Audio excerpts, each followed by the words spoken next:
Dan saya sangat percaya kayak gitu loh, sangat percaya. Yang pernah saya tahu itu yang belanja di pasar bawa bawa orang tua, baru bawa lansia, iya itu saya tahu. Dan saya nggak sengaja ketemu, iya kan? Jadi maksudnya apa ya? Kalau kita yakin itu Allah itu ngasih ngasih tunjuk gitu loh mas, ngasih tunjuk. Tiba-tiba ketemu di pasar dengan tim yatim mandiri, dengan Pak Eko juga waktu itu. Dan pas banget itu saya bawa ke pasar itu bawa bapak ibu saya.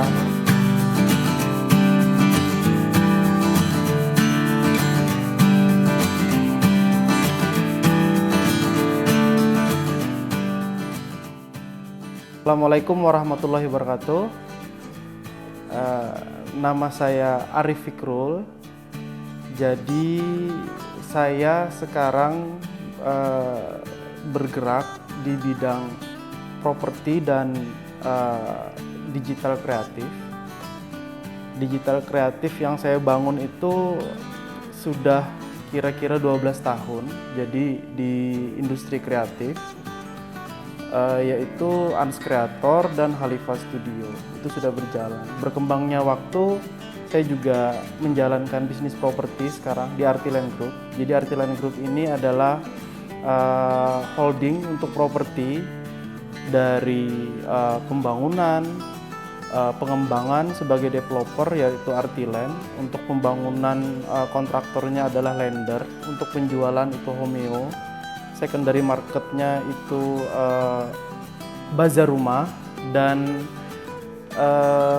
untuk hospitality-nya yang ngurus kos setelah dibeli nanti itu ada Homeo Plus.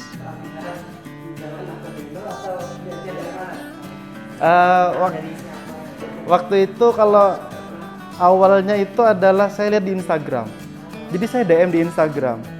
Jadi sebenarnya gini, memang sangat membantu kalau menurut saya. Kalau di posisi saya ya, untuk yatim mandiri. Sebenarnya saya itu bukan tipikal orang panggung yang memang suka di show up sebenarnya. Jadi kayak misalkan ibaratnya kita kayak bagi-bagi uang di pinggir jalan atau seperti apa. Kayak bukan saya banget gitu loh.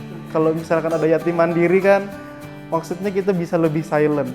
Kadang sampai sekarang ya mungkin istri saya pun ya nggak tahu saya di yatim, maksudnya saya juga rutin di yatim mandiri. Jadi itu sebenarnya. Jadi maksudnya untuk yang memang semi introvert mungkin bisa dibilang seperti saya. Tapi kan posisi saya sebagai sering ketemu orang baru, habis itu sebagai menjalankan usaha sekarang. Jadi saya berusaha untuk lebih terbuka. Sebenarnya seperti itu, tapi basicnya saya benar-benar semi introvert yang ya sangat membantu saya, dan saya yang merasa butuh untuk menyalurkan ya mungkin ada lebihan rezeki atau seperti apa. Itu sih yang saya jalani sekarang. Yang pasti jelas semuanya, transfernya juga kita biasanya kalau donasi ke rekening yang jelas, ya kan, ada kantornya. Terus habis itu saya beberapa kali ketemu di jalan, juga ketemu dengan menjalankan program-program yang jelas, memang disalurkan sesuai, tepat pada sasaran. Kalau misalkan saya pribadi mungkin kalau misalkan menyalurkan sendiri, saya ini belum riset gitu loh, apakah tepat sasaran atau enggak. Tapi kan kalau dari yatim mandiri kan ada tim risetnya, ada yang tim yang jelas memang menjalankan, disalurkan, terus kebutuhannya apa. Sedangkan kita kalau misalkan menyalurkan kan, misalkan kita ngasih beras, ternyata orang butuh tempat tinggal gitu loh, iya nggak sih? Jadi maksudnya, nah itu sangat membantu. Jadi kami nggak perlu riset, dibantu untuk yatim mandiri, jadi ya tinggal menyalurkan aja. Oke.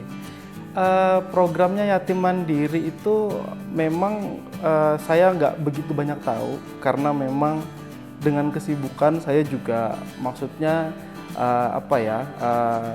dan saya sangat percaya kayak gitu, sangat percaya. Yang pernah saya tahu itu yang belanja di pasar bawa orang tua, baru bawa lansia, iya itu saya tahu. Dan saya nggak sengaja ketemu, iya kan? Jadi maksudnya apa ya? Kalau kita yakin itu Allah itu ngasih tunjuk gitu loh mas, ngasih tunjuk. Tiba-tiba ketemu di pasar dengan tim yatim mandiri, dengan Pak Eko juga waktu itu. Dan pas banget itu saya bawa ke pasar itu bawa bapak ibu saya. Saya asli Kalimantan, saya asli Martapura. Jadi bawa bapak ibu saya yang jalan-jalan ke Malang. Jadi akhirnya ya kalau dalam hati saya sih jauh lebih yakin. Maksudnya walaupun sebelum itu saya sudah sangat yakin gitu loh Mas. Jadi maksudnya tanpa kita cari pun ya ketemu. Orang memang program-programnya kan semuanya berjalan jelas. Rencananya sinergi insya Allah Mas, ke depannya nanti. Mungkin karena saya sekarang menjalankan properti, insya Allah mudah-mudahan dikasih jalan. Mungkin kita bisa sinergi dengan buat kayak bedah rumah. Terus habis itu yang butuh tempat tinggal yang perlu diperbaiki. Nah itu sih yang niatan yang mudah-mudahan segera tereksekusi. Kalau menurut saya sih sosial medianya harus benar-benar dikembangin. Buktinya saya dapatnya dari sosial media, ya kan? Jadi maksudnya saya ini apa yang ada di pikiran saya, oh ya sudah saya nyari sosial media mana sih yang paling kredibilitasnya bagus, program-programnya berjalan, dan mohon maaf banyak juga yang hubungi saya di WA untuk penawaran ini itu dan donasi rutin dan lain-lain. Tapi saya nggak ngerti gitu loh. Saya ini nggak ngerti. Maksudnya oh dari ini mungkin dari yayasan apa dan lain-lain. Saya tuh nggak verifikasi karena apa? Benar kalau kita sudah niat sedekah ya memang ibaratnya mau sampai apa enggak pahalanya tetap. Tapi setidaknya kan kita harus ikhtiar untuk memastikan gitu loh. Itu sih kalau menurut saya. Kalau saya pribadi secara general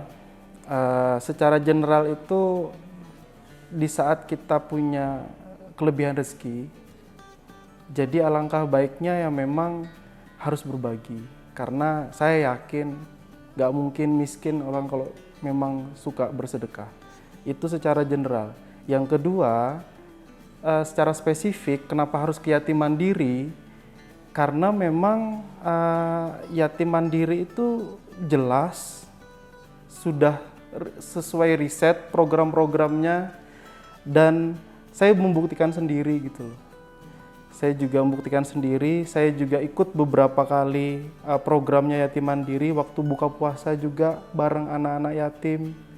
Nah, jadi maksudnya semuanya itu sudah terkoordinir, jadi monggo disalurkan melalui yatim mandiri. Insya Allah mudah-mudahan dibalas, kalau nggak dibalas di dunia nanti pasti bakal dibalas di akhirat.